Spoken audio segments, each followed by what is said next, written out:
दोस्तों नमस्कार, मैं जगन्नाथ गौतम देश रोजाना यूट्यूब चैनल पर आपका स्वागत है। दोस्तों, जो मुद्दे की बात है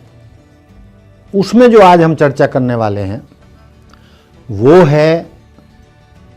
राहुल गांधी की भारत जोड़ो न्याय यात्रा का बिहार के बाद जब उत्तर प्रदेश में प्रवेश होगा तो क्या परिस्थितियां होंगी। ये हमारा आज का राजनीतिक मुद्दा है। दोस्तों, बिहार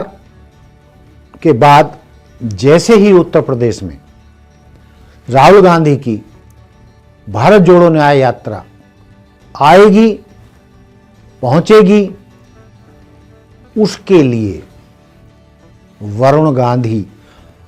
और अखिलेश यादव स्वागत में खड़े मिलेंगे। यही नहीं, वरुण गांधी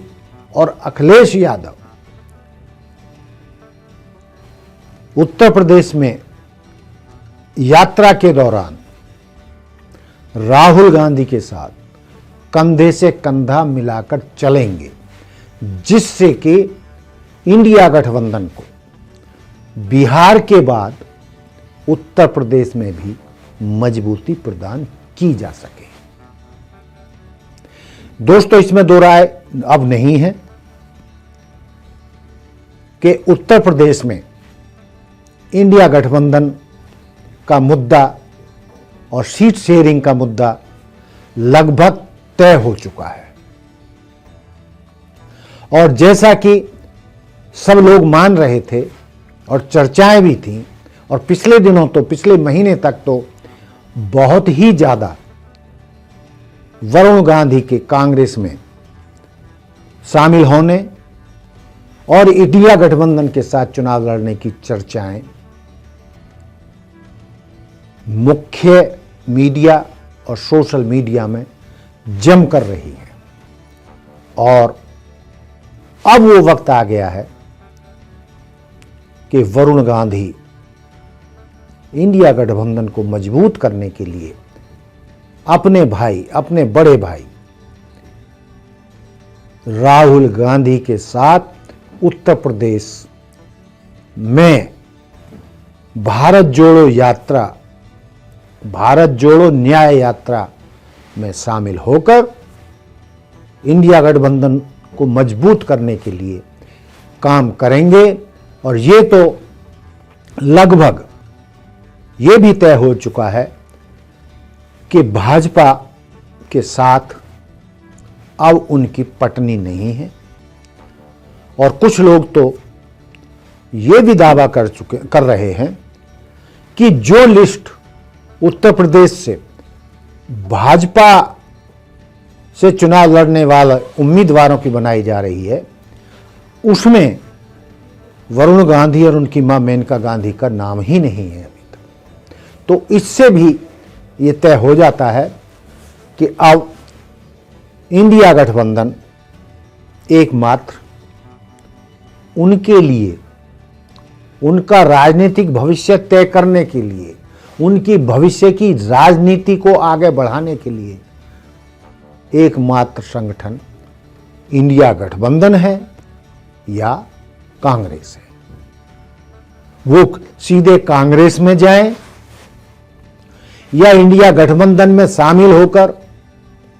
भाजपा के खिलाफ मोर्चा खोलें, इन दोनों में से एक काम होना तय है। इसके अलावा एक चीज और भी है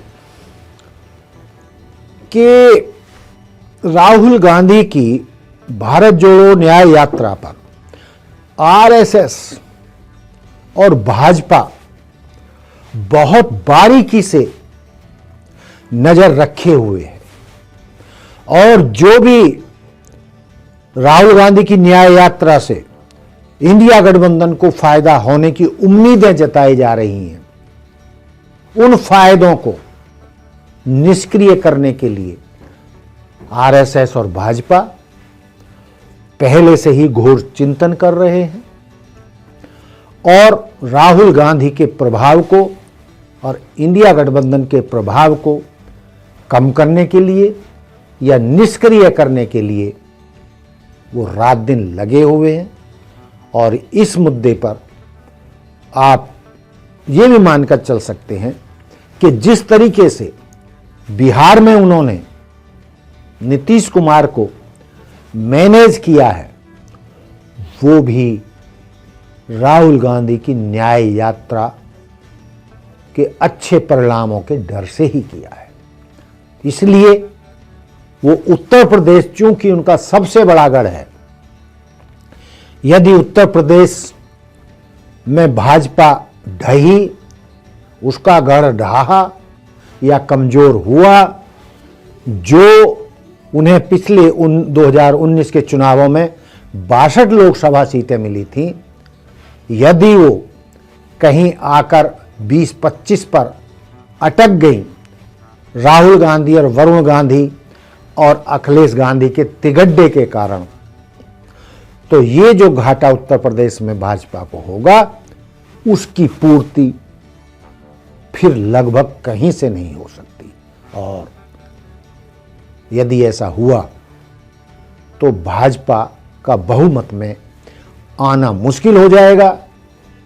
इसीलिए राहुल गांधी की इस यात्रा पर आरएसएस और भाजपा न केवल बारीकी से नजर गड़ाए हैं, बल्कि उसको निष्क्रिय करने के लिए साथ के साथ प्लान बना रहे हैं और नई नई डील विपक्ष के नेताओं से करके उन्हें डरा के, धमका के, सीबीआई से या ईडी से छापे डलवाकर इस हालात में उन्हें पहुंचाना चाह रहे हैं कि राहुल गांधी की न्याय यात्रा से भाजपा को कोई धक्का ना लगे, उसे कोई नुकसान ना हो, उसकी सीटें कम ना हो सकें। तो दोस्तों, ये था मेरा मुद्दा उत्तर प्रदेश की राजनीति के ऊपर कि किस तरीके से राहुल गांधी की न्याय यात्रा का स्वागत उत्तर प्रदेश में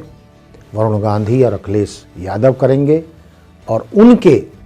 उत्तर प्रदेश से यात्रा से गुजरने से इंडिया गठबंधन कितना मजबूत होगा, ये तो अभी नहीं कहा जा सकता। लेकिन ये तय है कि राहुल गांधी की यात्रा से उत्तर प्रदेश में भाजपा की सीटें कम होने जा रही हैं। वो कितनी कम होंगी इतना तो हम नहीं कह सकते, लेकिन कई बड़े पत्रकार या राजनीतिक पंडित ये कह रहे हैं कि भाजपा की सीटें 35-40 पर भी आकर अटक सकती हैं। अब जो मैं आंकड़े बता रहा हूं या जो अन्य वरिष्ठ पत्रकार या राजनीतिक पंडित दावा कर रहे हैं कि ऐसा हो सकता है कि उत्तर प्रदेश में राहुल गांधी की यात्रा से सीटें घटेंगी और वो 35-40 तक भी पहुंच सकती हैं, ये कितना संभव हो पाएगा ये तो भविष्य के गर्भ में छिपा है और लोकसभा चुनाव के जब परिणाम आएंगे उन्हीं से ही पता चलेगा। लेकिन इसमें दो राय नहीं है कि राहुल गांधी की यात्रा से भाजपा की सीटें कम होना तय है। तो दोस्तों, देखते रहिए देश रोजाना। जय हिंद, जय भारत, जय संविधान। नमस्कार।